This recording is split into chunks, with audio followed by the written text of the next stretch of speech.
திருவாசகத்துக்குள்ள இல்லாத விஷயமே கிடையாது.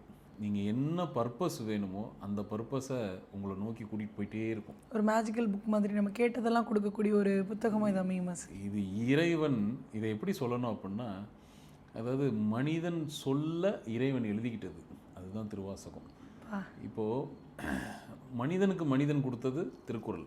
ம். இது மாரி அ இறைவன் வந்து மனிதனுக்கு குடுத்தது மகாபாரதம். மனிதன் இறைவனுக்கு குடுத்தது. மனிதன் சொல்ல இறைவன் எழுதுனது திருவாசகம். இதுக்கு வேல்யூ அதிகம். அவர இதுக்கு மேல நம்ம வந்து அதில ஒன்ஸ் நீங்க உருகி உள்ள போயிட்டீங்க அப்டின்னா, நீங்க அத படிச்சதுக்கப்புறம் எனக்கு இதெல்லாம் தேவையா அப்படின்னு போயிட்டு இந்த அழுது புலம்புறதெல்லாம் நீங்க வந்து நிறுத்த ஆரம்பிச்சுருவீங்க. இதுவே போதும். இருக்கிறதே போதுங்கிற ஒரு நிலைமை வந்துரும். 1. இன்னொன்னு இது நான் நெறைய பேருக்கு பிரிஸ்கிரைப் பண்ணி குடுப்பேன். திருவாசகத்தில இந்த பதிகம் போய் படிங்க. ஏன்னா நான் வந்து நிறைய உங்க கிளையண்ட்ட நீங்க வந்து பேசும்போதெல்லாம் கேட்டிருக்கேன் சார்.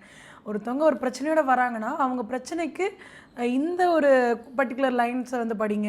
இத இத்தன முறை படிங்க அப்படின்ற மாதிரி ஒரு மருந்து மாரி நீங்க அத குடுக்குறத நான் பார்த்துருக்கேன் சார். அதுக்கு என்ன காரணம் சார்? மேக்ஸிமம் பரிகாரம்னா ஏதோ ஒரு கோவில் குடுப்பாங்க. ஆமா.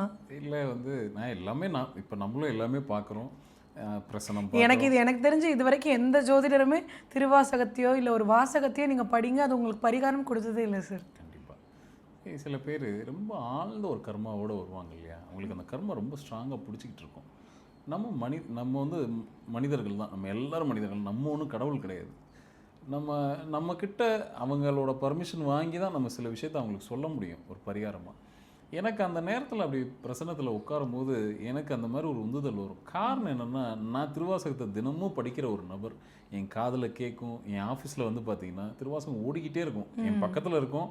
திருவாசகம் அந்த மந்திரம் வந்து ஓடிக்கிட்டே இருக்கும். அது எத்தன முறை நான் கேட்கிறேன்னு எனக்கே தெரியாது.